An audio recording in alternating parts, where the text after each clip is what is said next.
ナの刃を叩きすぎた場合、また平らに戻すの。はい。このカンナのですね、裏をね、調整するときに、こちらからこうカンカンカンとこう叩いて、裏をこう調整するわけですけれども、叩きすぎてですね、思ってた以上にですね、へこんでたところを出してしまった場合、それはですね、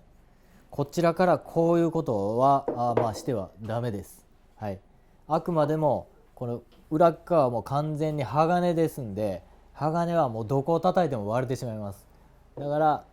表からこちらからですね叩くのはもう絶対ダメです。割ってしまいます。ですから、仮にですね、こう叩きすぎて、